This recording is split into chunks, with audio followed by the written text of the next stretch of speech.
All right, first let's talk about alchemy in general, and then in a few minutes we'll add gender into this conversation. Okay, so alchemy is the magical process of transformation. And the reason it's considered magical is because the catalyst or the active ingredient within transformation is a substance that is not really of this world, meaning it's not something that you can point to and say, well, there it is. Because this catalyst, it doesn't exist in a quantifiable, specific form, but instead it's this unknown factor. So it's abstract and it's mysterious. And this is kind of like the evolutionary instinct, or it could be like the healing process, or falling in love, or receiving intuitive promptings. So these are all primal, instinctual, cosmic forces which are acting on you and flowing through you. And even though you can sense that they're real and you can tell, well, these things are impacting my life, still you're not able to just turn around and identify them, right? Like you're not able to just point your finger at something like your transgender nature, for example, and just say, oh, well, right there it is. So it doesn't really work like that, right? Because these are aspects of life that just simply don't fit inside of this rational, logical, conceptual model. And so alchemy is one of those things. It's a magical, intuitive, instinctual process. And no matter how hard we try, no matter how intelligent we aren't ever going to wrap our minds around it. Meaning we aren't going to capture alchemy within the structure of language and concepts. So really, before we go any further, let's just drop this notion that we're going to figure this thing out, okay? And then instead, let's just feel our way into the essence of the word. So alchemy, this magical process of transformation. Now, transformation is a pretty interesting process because the implication is that this is not something that we do of our own accord, right? Like it's not something that we can independently create within ourselves and then like take credit for it.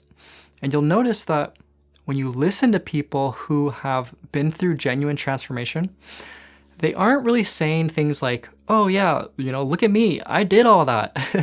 No, the people who truly change, they look back on this process and they say something along the lines of, well, transformation happened to me. It was a process that I went through, and then I just came out on the other side different than when I went in. And so in their own way, they allude to this mysterious active ingredient, which we've been talking about, or this magical, cosmic, evolutionary force, which when combined with their situation, with the raw details of their life, then the end result was transformation. And so even if they don't specifically articulate this notion, they always leave room for within their explanation for this mystery. And I think that's because on some level, they recognize this notion that transformation isn't something that can be pinned down. And so even though true transformation and alchemy is this process that we can't capture with language, still it's here and it's alive and we experience it. And so most importantly, this is something that is available to each and every one of us. And if maybe you don't believe that that's true, well, I would invite you to, for a moment, just consider how far we've come as a species. So starting out wherever it is that we started, compared to where we are now, and compared to where we're going, I mean, it just seems like all of life is going through incredible transformation. We've got people, plants, animals, earth, everything that is alive is going through this alchemical process. So really, whether you like it or not, alchemy is flowing through your veins because it's like an animating force which lifts us up and it illuminates our minds and just opens us to life. And so this is really where true wisdom and learning comes from. This is where evolution comes from. And this is how we, as these flawed, insecure, small, fearful beings, magically transform into the kinds of people that we never even knew that we could be. Because if you think about it, growth and evolution and expansion don't really come from us, right? Or in other words, the person you are today isn't the person you are becoming, because who you are in this moment isn't wise enough, strong enough, intelligent enough, capable enough to be the person you are tomorrow. Otherwise, tomorrow you would already be today you. So that gap, which everyone experiences, that bridge between who you are and who you are becoming, that's the alchemical process. And when you get to the other side of something, whether that something is a challenge or a heartbreak or a failure, and then you turn around and you can't really say like how you got to where you are, that's alchemy. That's the fire of becoming. It burns the old and it makes way for the new. And so in a gist, that's alchemy in general. And then if we were to add gender into this equation, well, now we've got gender alchemy, right? So keeping in mind everything that we just talked about, let's consider what is a gender alchemist?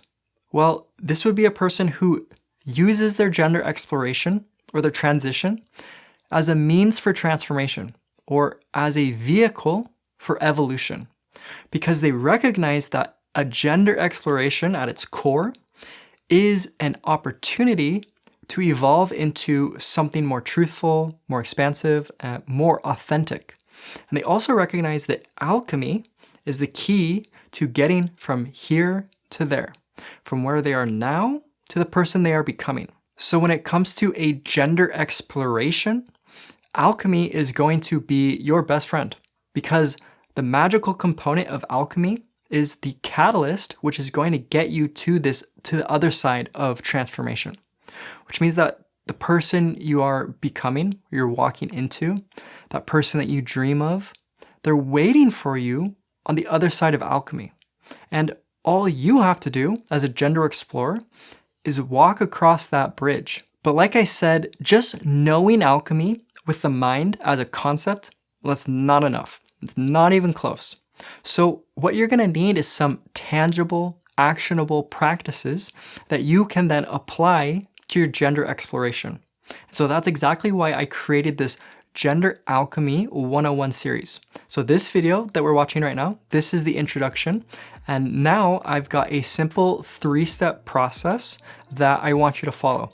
So check out this video because this is the next one in the series. And then I'll meet you on that bridge. All right, my friend, I'll see you in the next one.